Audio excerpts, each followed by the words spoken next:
اسلامی تاریخ میں ایک ایسی شادی بھی گزری ہے جس میں دولہا بننے کی خواہش ہر بڑے صحابی کی تھی۔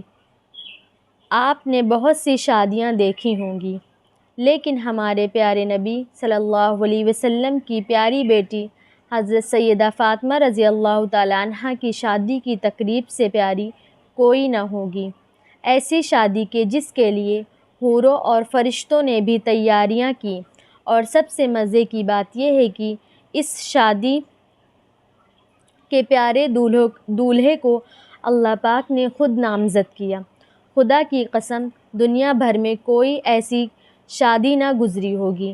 سیدہ فاطمہ طاہرہ جب عہد بلوغت کو پہنچی، آپ کا رشتہ لے کر بہت سے جلیل القدر صحابی حضور پاک صلی اللہ علیہ وسلم کے پاس تشریف لائے، لیکن حضور پاک صلی اللہ علیہ وسلم نے سبھی کو یہی جواب دیا کہ مجھے اس معاملے میں اللہ پاک کے حکم کا انتظار ہے۔ کچھ ماہ بعد حضرت عبد الرحمن بن عوف اور دیگرے کچھ صحابی نے شیر خدا حضرت علی رضی اللہ تعالیٰ عنہ کو یہ مشورہ دیا کہ اے علی، اب آپ بھی جائیے، سب کو انکار ہو چکا ہے، لیکن جو آپ کی نسبت ہے نبی پاک صلی اللہ علیہ وسلم کے ساتھ وہ کسی اور کی نہیں تھی۔ حضرت علی رضی اللہ تعالیٰ عنہ آپ صلی اللہ علیہ وسلم کی خدمت میں گئے کہ اتنی دیر میں اللہ کے محبوب نے فرمایا، اے علی، آج تمہارا آنا کیا فاطمہ کے رشتے کے لیے ہے؟ تو حضرت علی رضی اللہ تعالیٰ عنہ نے نظریں جھکا کر فرمانے لگے، جی ہاں یا رسول اللہ، حضور صلی اللہ علیہ وسلم نے فرمایا کہ مجھے جبریل نے پہلے ہی خبر دے دی ہے۔ آپ صلی اللہ علیہ وسلم نے ان کی درخواست قبول فرمائی اور ارشاد فرمایا، اے علی، گھریلو ضروریات کی کوئی چیز تمہارے پاس ہے جسے تم وسیلہ بناؤ؟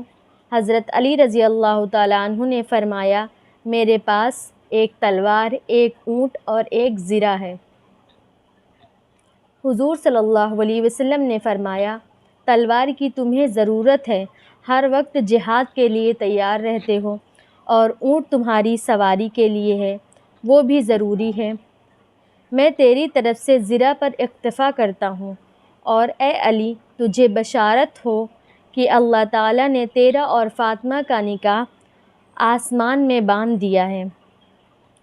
مجھے اللہ تعالیٰ کی طرف سے یہ حکم ہوا ہے کہ میں بھی سب کے سامنے تمہارا اور فاطمہ کا نکاح پڑھا دوں۔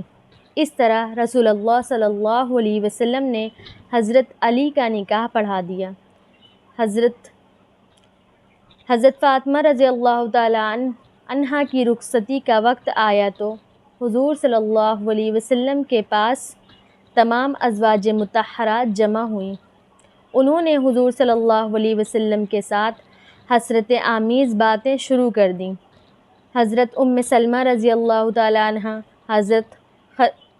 حضرت ام سلمہ رضی اللہ تعالیٰ عنہ نے حضرت خدیجہ رضی اللہ تعالیٰ عنہ کے تذکرہ کیا اور فرمانے لگیں کہ خدیجہ رضی اللہ تعالیٰ عنہ اگر آج زندہ ہوتی تو فاطمہ کے متعلق ہمیں کوئی پریشانی نہ ہوتی اور ہماری آنکھیں روشن ہوتیں۔ یہ سن کر حضور پاک صلی اللہ علیہ وسلم کی آنکھوں میں آنسو آ گئے اور فرمایا، خدیجہ جیسا کوئی بھی نہیں ہے، اس نے اس وقت میری تصدیق کی جب سب نے تکذیب کی، اپنے سارے مال کو مجھ پر خرچ کر دیا، اللہ تعالیٰ کے دین کو قبول کیا، یہاں تک کہ میں نے اس کی زندگی میں ہی اسے جنت کی بشارت دی۔ حضور پاک صلی اللہ علیہ وسلم نے جب حضور پاک صلی اللہ علیہ وسلم کے ہجرت کے دوسرے سال پہلی ذی الحجہ کو حضرت فاطمہ رضی اللہ تعالیٰ عنہا کو سیدنا علی رضی اللہ تعالیٰ عنہ کے گھر بھیجا، اس لیے شادی اور نکاح کے درمیان تقریباً 10 مہینے کا فاصلہ تھا۔ شاید نکاح کا صیغہ جلدی پڑھنے کی وجہ یہ تھی کہ دوسرے رشتے مانگنے والے لوگوں کے لیے جواب واضح ہو۔ ہو جائے۔ شادی کی دیر کرنے کی وجہ یہ تھی کہ فاطمہ رضی اللہ تعالیٰ عنہ جسمانی رشد و نما کے لحاظ سے بہتر ہو جائیں۔ خاتون کے جنت کا جہیز آقائے نامدار مدنی تاجدار رسول اکرم صلی اللہ علیہ وسلم نے حضرت بی بی فاطمہ رضی اللہ تعالیٰ عنہ کو جہیز میں جو سامان دیا اس کی فہرست یہ ہے: ایک چادر، بان کی ایک چارپائی، چمڑے کا ایک گدا جس میں روئی کی جگہ کھجور کی چھالیں بھری ہوئی تھیں، ایک چھاگل، ایک مشک، 2 چکیاں، 2 مٹی کے گھڑے۔ حضرت علی حضرت ام ایمن کے ساتھ حضور اکرم صلی اللہ علیہ وسلم کی خدمت میں حاضر ہوئے۔ حضرت علی رضی اللہ تعالیٰ عنہ فرماتے ہیں کہ حضور صلی اللہ علیہ وسلم نے مجھ سے پوچھا، کیا تم زوجہ کے ساتھ رہنا چاہتے ہو؟ میں نے عرض کیا، جی یا رسول اللہ صلی اللہ علیہ وسلم۔ آپ صلی اللہ علیہ وسلم نے ارشاد فرمایا، بڑی محبت و عزت سے انشاءاللہ اللہ عز و جل آج رات سے تم اپنی زوجہ کے ساتھ رہا کرو گے۔ رخصتی کی رات حضور اکرم صلی اللہ علیہ وسلم نے اپنی لخت جگر کو ایک نیا جوڑا عطا فرمایا۔ حضرت سیدنا علی مرتضیٰ رضی اللہ تعالیٰ عنہ حضرت سیدنا فاطمہ رضی اللہ تعالیٰ عنہ سے محبت بھری گفتگو کرنے لگے، یہاں تک کہ جب رات کا اندھیرا چھا گیا تو وہ رونے لگیں۔ حضرت سیدنا علی رضی اللہ تعالیٰ عنہ نے پوچھا، اے تمام عورتوں کی سردار، کیا آپ خوش نہیں ہیں؟ میں آپ کا شوہر ہوں اور آپ میری بیوی ہیں۔ کہنے لگیں، میں کیوں کر راضی نہ ہوں گی؟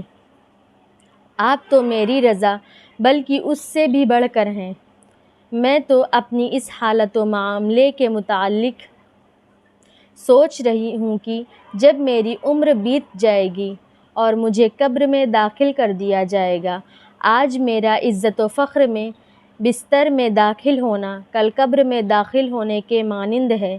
آج رات ہم اپنے رب عز و جل کی بارگاہ میں کھڑے ہو کر عبادت کریں گے، وہی عبادت کا زیادہ حق رکھتا ہے۔ اس کے بعد وہ دونوں عبادت کی جگہ کھڑے ہو کر اللہ عز و جل کی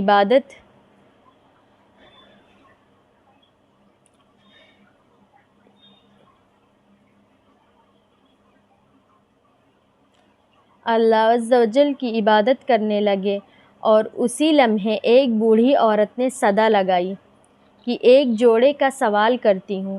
حضرت سیدنا فاطمہ رضی اللہ تعالیٰ عنہ نے یہ سنا تو وہ آپ کو قرآن کی یہ آیت یاد آ گئی، تم ہرگز نیکی کی منزل تک نہیں پہنچ سکتے جب تک کہ اپنی محبوب چیزوں میں سے راہ خدا میں انفاق نہ کرو۔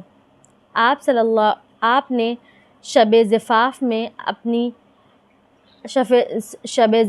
میں ہی اپنی شادی والا جوڑا جو حضور پاک صلی اللہ علیہ وسلم نے انہیں دیا تھا، اس بڑھیا سائل کو دے دیا۔